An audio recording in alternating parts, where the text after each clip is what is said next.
What's up, guys? I have a little treat for you today. We got the Mabotech RS3 TTRS crash bar and then the intercooler. I'm gonna start by opening the crash bar here. So this crash bar is actually, this is the RS3 version, and it should work on my TTRS here with some slight modification. The full TTRS variant will be coming out shortly. I just didn't want to wait, so we're just gonna go ahead and do the quick little trimming that's needed on the RS3 variant. So let's go ahead and pull out this crash bar here.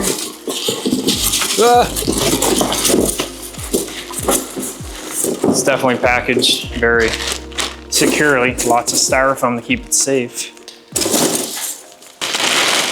So this is going to be replacing the huge stock crash bar that blocks a lot of airflow to the intercooler. So let's take this off, get a closer look.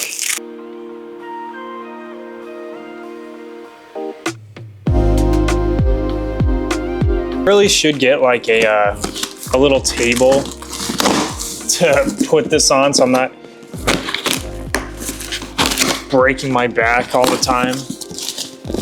And I need to get a little shop chair too to sit in. That's nice. That would be nice.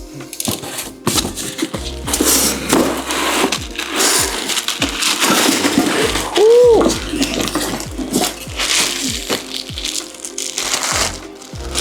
Oh la la. This thing is huge. So this intercooler has about 2.5 times the volume of the stock one, and about 2 times the frontal space.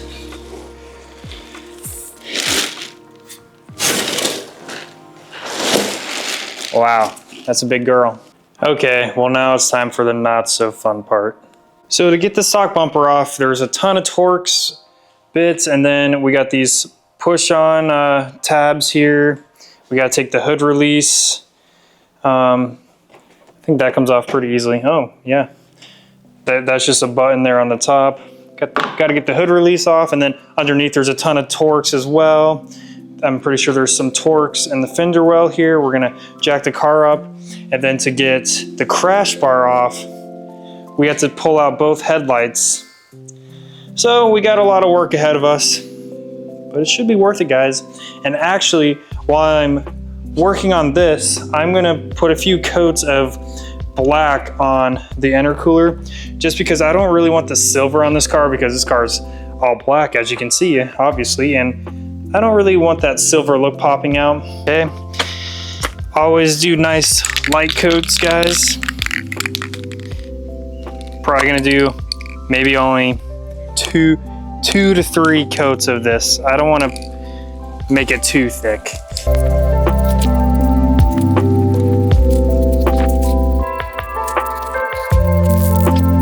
Get to taking this bumper off.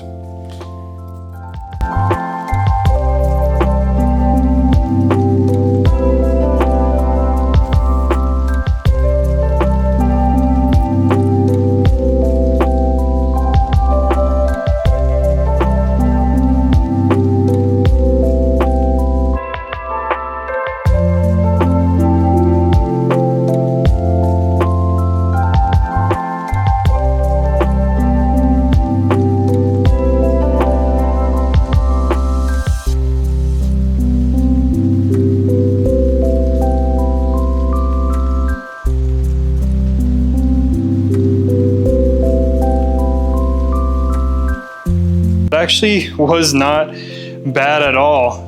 There was a ton of Torx in the fender wells underneath and on top, but I mean, I think that took me like 5 minutes and the bumper's off. Not nearly as bad as I thought it would be. The only thing I had to unplug on the bumper was this right here. It looks like it goes to the parking sensors. That was the only plug on it, and all I had to do was pull this little tab back and popped right off. So it looks like I should take the crash bar off first. Looks like we got to remove this little support thingy there under the headlight. We might have to remove the headlight, but I'm almost thinking maybe not. Even if we do, it's not a big deal. Take the crash bar off, then we'll attack the intercooler. Wow, look how much smaller that one is. So I had the battery still plugged in just so I could turn the wheels back and forth so I could get access to the Torx screws behind and the fender wells, but I am now gonna unplug the battery just because we're messing with the crash bar and stuff. I don't wanna set the airbags off. That would not be cutesy. I'm just gonna go ahead and remove the headlight. It's gonna be too hard to get this stuff out of there with the headlight in there still.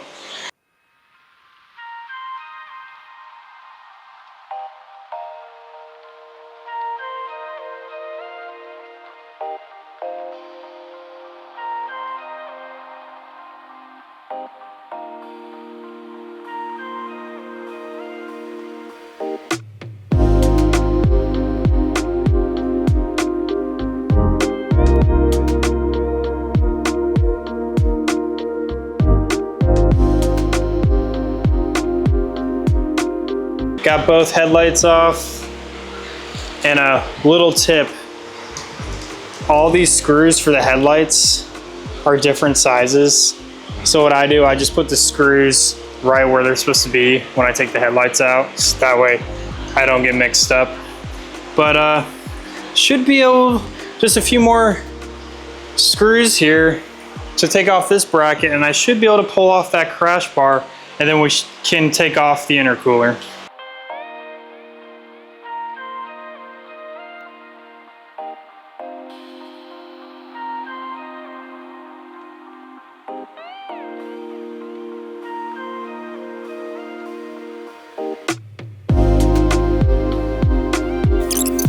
I wanted you guys to see the size difference here. Look how much taller, wider, more surface area the Mabotech intercooler has. The paint came out pretty good. I went a little bit heavy on the sides, but the core, it has a light coat. And I didn't paint the back side or the underside because you won't see that. But so we should be keeping the stealth look. Should be pretty easy, and we'll find out what kind of modifications we have to make on that crash bar since it's for RS3 and the TT version is not out yet. But here is the TTRS with the front end all taken apart. And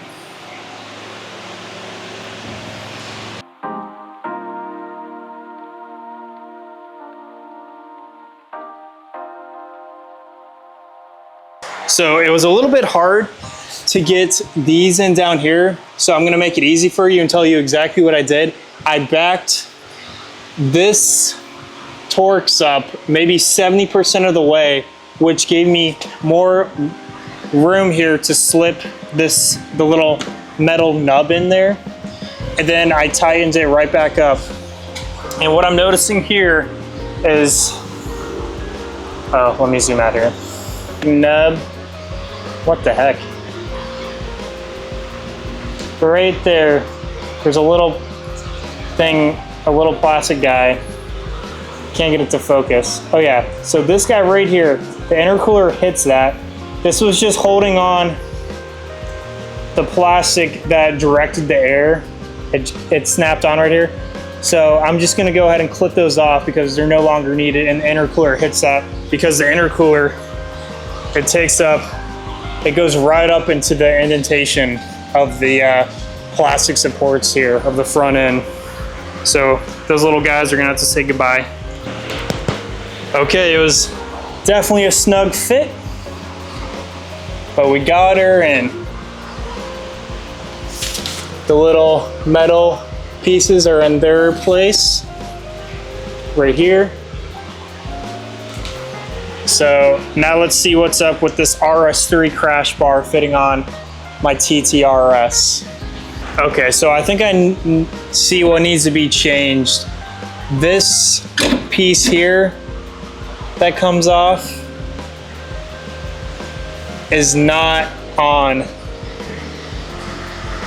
the TT version, as you can see. So I think I'm gonna have to cut that section on each side because it doesn't want to slide in.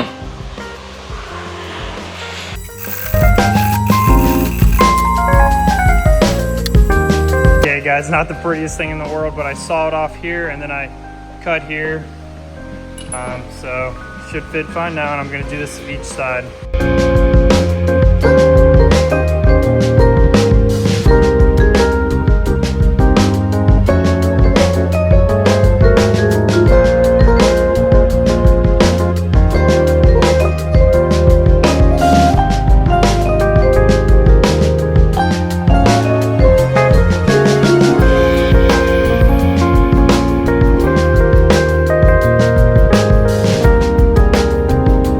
Crash bars installed, intercoolers installed.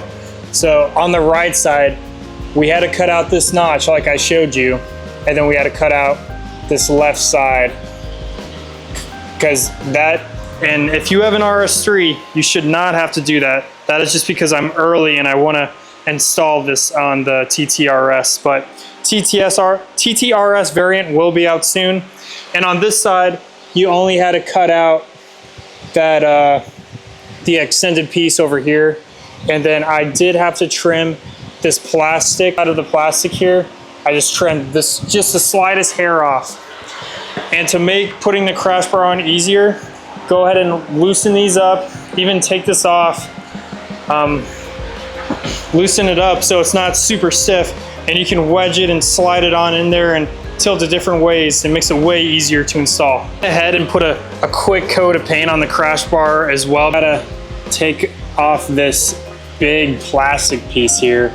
It was covering the crash bar before, but it's just a bunch of Torx and then some clips, and we should be able to pop that whole thing out and leave the parking sensors in place where they are, so we'll see.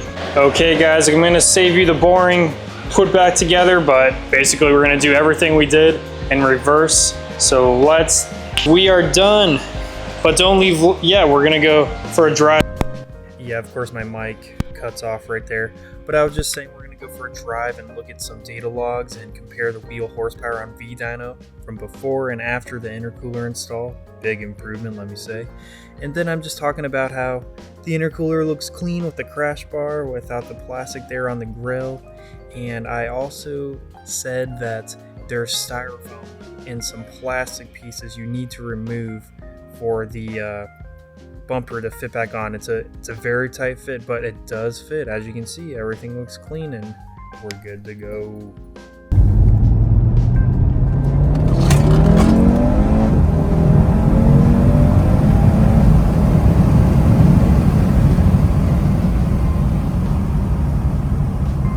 Okay guys, here's the DS1 logs imported into V-Dyno. This should be a very accurate estimate. This is before 486 wheel horsepower and 420 pound-feet of torque. And then let's check out after. Same settings, everything. And we're at 517 wheel horsepower and 463 pound-feet of torque. We're 20 to 30 more horsepower and around 40 more pound-feet. That's awesome, guys. That's just with an intercooler, no tune adjustments were made. This is pretty cool. I gave ChatGPT the logs before and after the intercooler install, and it's saying it hit 20 psi before, but then it fell off. Now it's hitting 21, 22 psi, and it's holding consistently to red line. That's pretty cool. Before we were hitting 95 degrees, now it's only hitting 80. And we are, I think it's a little bit warmer today actually. And so 15-degree drop, and it is saying 20 to 30% power, 20 to 30 wheel horsepower gains, and that matches our V-Dyno results. Thanks for staying till the end, guys. That was actually a really fun install. It wasn't bad at all. You can get this intercooler and lots of other RS3 TTRS parts at hamptontuning.net. Just look through the link in the description. Thanks, guys. I'll see you in the next one. Peace.